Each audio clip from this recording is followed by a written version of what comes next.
Big boss Malayalam season 6-ൽ ഏറ്റവും കൂടുതൽ വിമർശനം ഏറ്റുവാങ്ങേണ്ടി വന്ന കോംബോ ആയിരുന്നു ജാസ്മിൻ ഗബ്രി കോംബോ. കണ്ടന്റ് ഉണ്ടാക്കാൻ വേണ്ടിയാണ് ഇരുവരും സൗഹൃദത്തിലായത് എന്നായിരുന്നു വിമർശനം. എന്നാൽ ബിഗ് ബോസിന് പുറത്തിറങ്ങിയ ശേഷം ഇരുവരും സൗഹൃദം തുടരുകയാണ്. ഇരുവരും ഒരുമിച്ച് ട്രാവൽ വ്ലോഗ് ചെയ്യാറുണ്ട്. എന്തായാലും ഇപ്പോൾ ഗബ്രിക്കൊപ്പമുള്ള പുതിയൊരു വീഡിയോ പങ്കുവച്ചിരിക്കുകയാണ് ജാസ്മിൻ. വളരെ സ്പെഷ്യൽ വ്ലോഗാണ് താൻ ഇന്ന് പങ്കുവെക്കുന്നത് എന്ന് പറഞ്ഞാണ് ജാസ്മിൻ വ്ലോഗ് തുടങ്ങുന്നത്. ഇത്തവണ ഒരു ചലഞ്ച് വീഡിയോ ആണ് ജാസ്മിൻ പങ്കുവച്ചിരിക്കുന്നത്. 5000 രൂപ ബജറ്റ് വെച്ചുകൊണ്ടുള്ള ഒരു ഷോപ്പിംഗ് ആണ്. 5000 രൂപയ്ക്ക് സാധനങ്ങൾ വാങ്ങി പരസ്പരം സർപ്രൈസ് ചെയ്യിക്കുക എന്നതാണ് ചലഞ്ച്. സാധനങ്ങൾ വാങ്ങി മിസ്റ്ററി ബോക്സ് തയ്യാറാക്കി പരസ്പരം നൽകണം. ജാസ്മിനും ഗബ്രിയും 2 വ്യത്യസ്ത വീഡിയോ ആണ് ചെയ്തിരിക്കുന്നത്.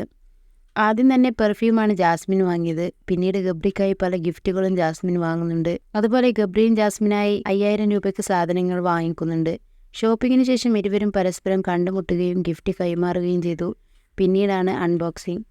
ജാസ്മിൻ്റെ യൂട്യൂബ് ചാനലും ഗബ്രിയുടെ യൂട്യൂബ് ചാനലുമാണ് അൺബോക്സിംഗ് വീഡിയോകൾ പങ്കുവച്ചിരിക്കുന്നത്. ഗബ്രിക്ക് ഇഷ്ടമുള്ള സാധനങ്ങൾ വാങ്ങിക്കാൻ ജാസ്മിന് ഇഷ്ടമുള്ള സാധനങ്ങൾ വാങ്ങാൻ ഗബ്രിയും ശ്രദ്ധിച്ചിരുന്നു. നിരവധി കമന്റുകളാണ് ഇരുവരുടെയും വീഡിയോയ്ക്ക് വന്നുകൊണ്ടിരിക്കുന്നത്. രണ്ടുപേരുടെയും വീഡിയോ കണ്ടവരും കമന്റ് ഇടുന്നവരുണ്ട്. ഞാൻ രണ്ടുപേരുടെയും വ്ലോഗ്സ് കണ്ടു. രണ്ടുപേരും നല്ല രീതിയിൽ ചെയ്തിട്ടുണ്ട്. എന്തായാലും കിട്ടിയ സാധനങ്ങൾ നോക്കി അവരുടെ എഫേർട്ടിനെ ജഡ്ജ് ചെയ്യാൻ പറ്റില്ല. Challenge super. രണ്ടുപേരും പരസ്പരം അവരുടെ ഇഷ്ടങ്ങൾ മനസ്സിലാക്കി ഗിഫ്റ്റ് കൊടുത്തു. ഗബ്രി പറഞ്ഞതുപോലെ തന്നെ നല്ല മനപ്പൊരുത്തമുണ്ട് രണ്ടുപേർക്കും.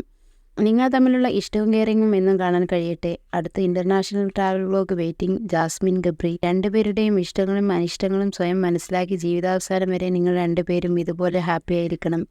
നിങ്ങൾ രണ്ടുപേരും ഇതുപോലെ എന്നും ഒരുമിച്ച് നിൽക്കാൻ വേണ്ടിയായിരിക്കും ബിഗ് ബോസിൽ രണ്ടുപേരും എത്തിപ്പെട്ടത് എന്നിങ്ങനെ പോകുന്ന കമന്റുകൾ.